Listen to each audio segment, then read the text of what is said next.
이혼해서 한부모 가정이고요. 이혼은 6년 전쯤 했어요. 친권까지 다 가져와서 아이에게 이제 아빠는 없지만 오히려 전보다 지금이 여러모로 나아요. 있어도 없느니만 못했던 남편이자 아빠. 언제 싸움이 터질지 몰라 불안했던 예전 가정보다는 저와 안정적으로 살고 있는 지금이 제 딸아이는 너무너무 행복하다고 합니다. 그리고 예전엔 엘리베이터도 없는 5층짜리 18평 빌라에 살았었지만 지금은 32평 신축 아파트에 살면서 환경적으로도 많이 여유로워지고 좋아졌거든요. 남들 울면서 착잡한 마음으로 이혼할 때 저는 깔깔 웃으며 법원 나왔네요. 그런 저에게 전 남편과 전 시댁은 무릎에 빵꾸가 나도록 빌고 또 빌었고요. 어떻게 보면 정말 돌아가신 어머니가 저를 돌봐주신 것 같아 너무 감사합니다. 저는 소방 공무원이었던 전 남편과 1년 정도 연애하다 결혼했어요. 지방에서 살고 있었고 저는 시내에 작은 옷가게를 하고 있었습니다. 주에 1회 정도 새벽에 서울에 가서 옷을 떼다가 파는 형식으로 가게를 꾸렸고 아이 옷도 30% 정도 매장에 비치해 뒀었는데 예쁘고 실용적인 옷들이 많아서 그 지역 엄마들이 제 가게를 참 좋아했어요. 그래서 단골이 정말 많았습니다. 8평짜리 가게에서 아이 들쳐업고 장사하면서 어느새 남편보다 제 수입이 훨씬 많아졌어요. 그래서 그런지 남편은 일을 관두고 싶어 하더라고요. 남자들 로망이 셔터맨이라면서요. 제가 돈을 좀 만지기 시작하니까 자기는 이제 일 그만하고 집에서 쉬면서 아이 보고 집안 살림하면서 저를 서포트 해주고 싶다고 하더라고요. 말도 안 되는 소리. 남편은 집안일이라고는 전혀 하지 않는 사람이었습니다. 물론 소방관이 힘들다는 거 잘 알아요. 하지만 어떻게 양말 하나 세탁 바구니에 넣을 힘도 없겠습니까? 그건 전부 의지에 달린 거죠. 남편은 문 열고 집에 들어오는 순간 그야말로 손 하나 까딱하지 않았어요. 양말도 아무데나 벗어놓고는 그야말로 자기 몸만 겨우 씻은 채 침대와 한 몸이 되어 몇 시간이고 핸드폰만 봤습니다. 아이 낳기 전에는 그래도 방바닥 머리카락이라도 치우는 신용이라도 하더니 아이 낳고 나서는 더 안 하려고 하더라고요. 그래서 육아도 거의 제가 다 했고 밥, 설거지, 빨래, 청소 등 모든 가사일도 제가 다 도맡아 했어요. 안 싸웠냐고요? 당연히 엄청 싸웠죠. 치고 받고만 안 했을 뿐이지 징그럽게 많이 싸웠습니다. 달래도 보고 칭찬도 해줘가며 남편을 개조해보려고 했지만 남편은 늘 밖에서 일하는 게 얼마나 힘든지 알아? 상사 없이 일하는 너 같은 사람은 절대로 이해하지 못해. 게다가 난 공무원이라 나중에 연금도 나오는 몸인데 이런 내가 집에 와서 집안일까지 해야 되겠어? 라고 하더군요. 나는 노는 줄 알아? 출퇴근 시간만 자유로울 뿐이지 나도 아이 등하원 시키고 나면 반나절 내내 가게에 붙어있고 집에 오면 밀린 살림하느라 엉덩이 붙이지도 못해. 일주일에 한 번씩 새벽에 밤새가며 서울 갔다 오는 것도 너무 힘들고 우리 엄연한 맞벌이야. 그런데 어떻게 한 사람만 편하게 쉬어? 내가 쉬어야 밖에서 일을 하지. 그럼 관두게 해주든가. 너 돈 많이 번다고 유세 부리냐? 아무리 그래도 여자가 집안일도 더 하고 애도 더 보는 게 맞지. 뭐라고? 그리고 솔직히 말해서 결혼 네가 하자고 한 거잖아. 애도 네가 갖고 싶다고 했고. 그러면 네가 더 책임을 져야 하는 거 아니니? 남편은 싸움 마지막에 늘 이런 식으로 제 입을 막아버리곤 했습니다. 네, 제가 남편한테 결혼 얘기를 먼저 꺼낸 건 사실이었거든요. 아이를 갖고 싶은 것도 저였고요. 등신 천치 같아 어린 시절에 제 싸다구를 때리며 정신 차리게 하고 싶을 정도로 저는 연애할 때 남편에게 푹 빠져 있었습니다. 빨리 가정도 꾸리고 싶었고요. 남편이 저에게 정말 잘해줬었거든요. 저는 연애할 때 차문을 열어본 적이 한 번도 없었습니다. 늘 남편이 공주님 대하듯 차문을 열어줬고 저를 데리러 와주고 또 데려다주고 연애할 때는 어디 따로 볼 일이 있어도 절대 택시나 버스를 못 타게 했었네요. 휴가를 써서라도 본인이 자청해서 기사 노릇해주고 그랬던 사람이에요. 그런 사람이 결혼하자마자 이제는 저더러 운전하라 핸들 맡기고 옆에서 코골며 자고 있었네요. 결혼하자마자 돌변한 남편이 당황스럽긴 했지만 아이를 낳으면 좀 달라지지 않을까 싶은 생각이 있었어요. 그래서 아이도 갖자 한 건데 제 착각이었네요. 혹시라도 아이가 아빠한테 애착을 가지면 피곤해질까 봐서인지 대꾸도 잘 안 해주더라고요. 저한테는 잘 안 해줘도 참을 수 있지만 아이한테 그러니 정말 눈이 돌아가더라고요. 그래서 아이 낳고 진짜 많이 싸우게 된 거예요. 살림도 안 해, 육아도 안 해. 심지어 저도 돈을 버는 입장인데 너무 불공평하잖아요. 그래서 많이 싸웠는데 그때마다 시어머니가 그렇게 참견을 하셨습니다. 우리 아들 힘든 거 모르니? 집에 오면 좀 마음이라도 편할 수 있게 네가 도와줘라. 그냥 공무원도 아니고 소방 공무원이잖니. 얼마나 힘들어?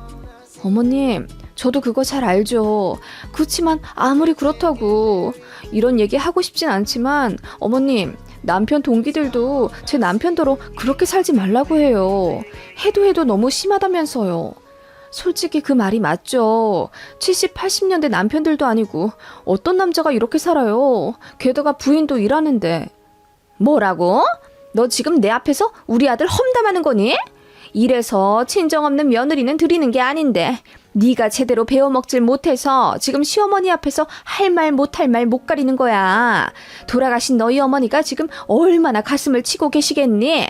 시어머니는 늘 그런 식이었습니다. 본인 아들의 치부가 드러나면 질세라 제 친정 이야기를 꺼내며 저를 한없이 침잠하게 만드셨어요. 제가 친정이 없거든요.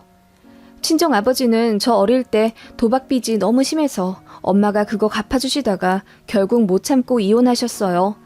그때가 저 중학생 때였던 것 같은데요. 제가 기억하기로는 아빠가 집에 있는 돈을 야금야금 다 가져가려고 하셨고 엄마가 무슨 일이 있어도 제 학원비랑 한약값만은 사수하려고 하셨대요.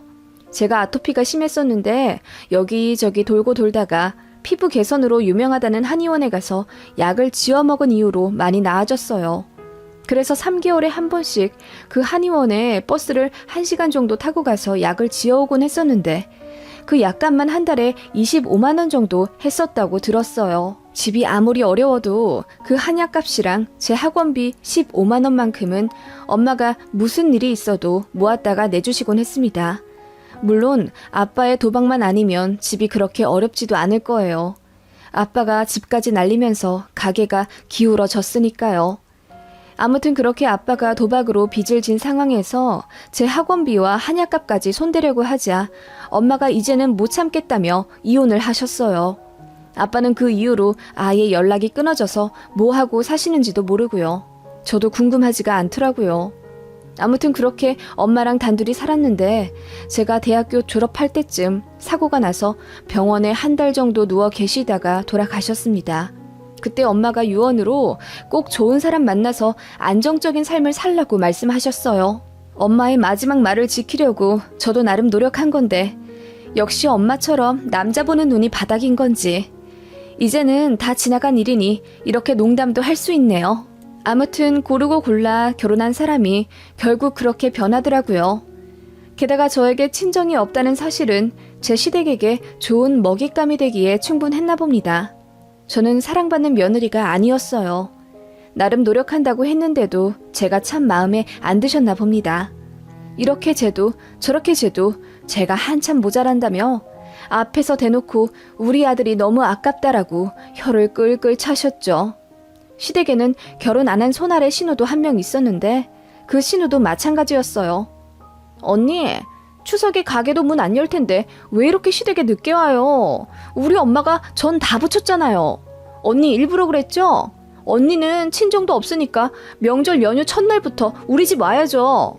아가씨, 오빠가 당직 근무인데다 우리 애기도 미열이 나서 지켜보다 지금 온 거예요. 그리고 지금까지 매번 그렇게 해왔잖아요. 이번 연휴만 하루 늦게 온 건데 그게 그렇게 기분이 나쁘세요? 당연하죠. 애 아프다 이런 거 다 핑계예요. 그러니까 마음층 소리나 듣지. 해야 할 일은 딱딱 해야죠.